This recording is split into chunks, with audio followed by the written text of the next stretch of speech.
Hello मेरे प्यारे दर्शकों, मेरा नाम है सतीश। मैं आपको भूतों की कहानी सुनाने जा रहा हूँ। गांव बरसीपुर पुराना और वीरान सा दिखता था। चारों तरफ घना जंगल, टूटी फूटी हवेलियां और रात में सन्नाटा। गांव के बीचों बीच एक पुरानी अंग्रेजों की बनाई हुई कोठी थी, जिसे सब लोग काली कोठी कहते थे।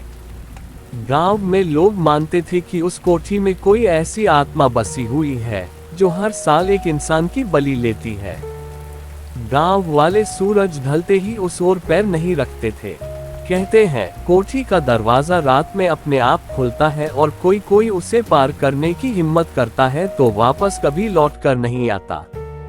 कहानी की शुरुआत होती है एक लड़के अंकित से। अंकित शहर का रहने वाला था और दिल्ली में पढ़ाई करता था।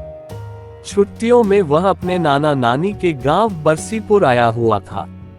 शहर का लड़का था, उसे इन अंधविश्वासों पर यकीन नहीं था। जब गांव के लड़के रात को कोठी का नाम सुनकर कांप उठते तो अंकित मजाक उड़ाकर कहता, भूत वूत कुछ नहीं होता यार, सब अफवाह है।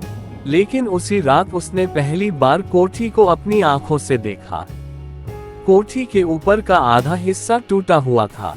खिड़कियां लकड़ी की थीं, जिनमें से हवा चलने पर कर्रा कर्रा की आवाज आती थी, और दरवाजे पर काला ताला लटक रहा था। लेकिन अजीब बात यह थी कि ताला बंद होने के बावजूद दरवाजा धीरे धीरे हिलता रहता।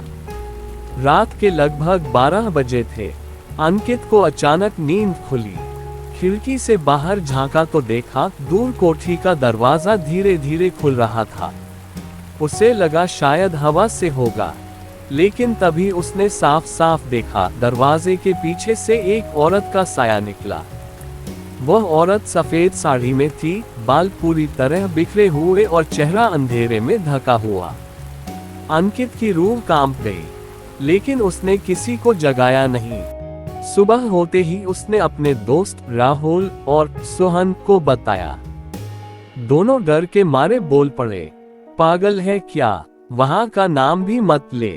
जिसने भी उस औरत को देखा है उसकी मौत पक्की है। अंकित ने हंसकर टाल दिया, लेकिन भीतर ही भीतर उसके मन में सवाल उठ रहे थे। अंकित ने गांव के बुजुर्गों से पूछा कि आखिर इस कोठी में क्या है। तब गांव के एक बूढ़े बाबा ने बताया, यह कोठी अंग्रेजों के जमाने की है। यहाँ एक अंग्रेज अधिकारी अपनी भारतीय प्रेमिका रजनी के साथ रहता था। कहते हैं उस अंग्रेज ने अपनी हवस में रजनी को मार डाला और उसकी लाश को कोठी के तहखाने में दफना दिया। उसी दिन से उसकी आत्मा इस कोठी में भटकती है। बाबा ने चेतावनी दी, बेटा उस औरत की आत्मा अधूरी है। जो भी उसकी आंखों में आंखें डालता है वो कभी जिंदा नहीं बचता। अंकित को ये सब बातें और रोमांचित कर रही थीं। वह ठान चुका था कि सच्चाई का पता लगाएगा। एक रात गांव में अचानक हलचल मच गई। गांव का लड़का मुकेश गायब हो गया।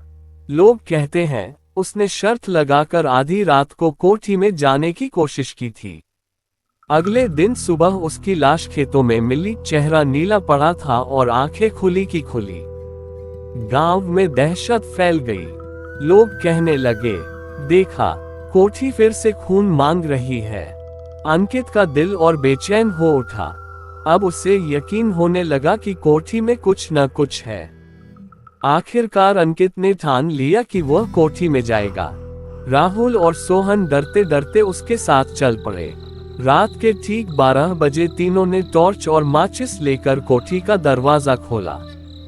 भीतर घुप्पर अंधेरा था। चारों तरफ जाले, टूटे फर्नीचर और दीवारों पर अजीब सी लाल लिखावट। ऐसा लग रहा था मानो किसी ने खून से मंत्र लिखे हों।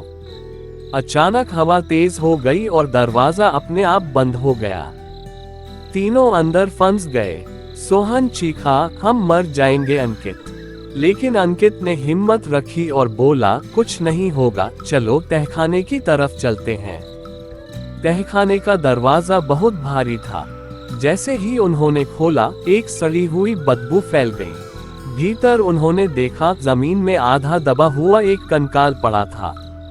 कंकाल के पास से लाल चुनरी मिली। तभी अचानक अंधेरे में वही औरत प्रकट हुई। उसकी आंखें लाल जल रही थी और उसकी चीख से पूरा तहखाना कांप उठा। क्यों आए हो मेरे ठिकाने पर? राहुल और सोहन डर से भाग खड़े हुए, लेकिन अंकित वहीं खड़ा रहा। औरत बोली, मुझे धोखा दिया गया था। मेरी आत्मा अधूरी है। जब तक मेरा बदला पूरा नहीं होगा, मैं हर साल एक जान लेती रहूंगी। अंकित ने कांपते हुए पूछा, कौन सा बदला? आत्मा ने चीखते हुए कहा, जिस अंग्रेज ने मुझे मारा था, उसकी आत्मा भी इसी कोठी में बंधी है। मैं उसकी तलाश में हूँ। जब तक वह नष्ट नहीं होगा, मेरी मुक्ति नहीं होगी। अचानक दीवारें हिलने लगीं। एक और काली छाया वहां प्रकट हुई। वह अंग्रेज अधिकारी की आत्मा थी। दोनों आत्माएं आमने सामने आ गईं। तहखाने में भयानक दृश्य था। दो आत्माएं आपस में भिड़ गईं। खिड़कियां टूटने लगीं, फर्श में दरारें पड़ गईं। अंकित को समझ आ गया कि अगर वह अब भी रुका तो जिंदा नहीं बचेगा। लेकिन तभी रजनी की आत्मा ने पुकारा, तू ही मेरी मदद कर सकता है। मेरी अस्थियां गंगा जल से मुक्त कर, तभी यह श्राप खत्म होगा। अंकित ने साहस जुटाया और वहां से लाल चुनरी और अस्थियों को उठाया। अगली सुबह सूरज निकलने से पहले अंकित गंगा घाट पहुंचा। उसने विधि विधान से रजनी की अस्थियों का विसर्जन किया। जैसे ही उसने ये किया, आसमान में एक अजीब रोशनी फैल गई। अचानक उसके सामने रजनी की आत्मा आई, लेकिन इस बार शांत रूप में। उसने मुस्कुराकर कहा, धन्यवाद बेटे, तूने मुझे मुक्ति दी। अब ये कोठी किसी की बलि नहीं लेगी। इतना कहकर वह हवा में विलीन हो गई। कोठी। गांव वालों ने पहली बार राहत की सांस ली। काली कोठी अब भूतिया नहीं रही, लेकिन अंकित को आज भी कभी कभी सपने में वही लाल चुनरी दिखाई देती है। शायद ये संकेत था कि हर आत्मा की मुक्ति आसान नहीं होती।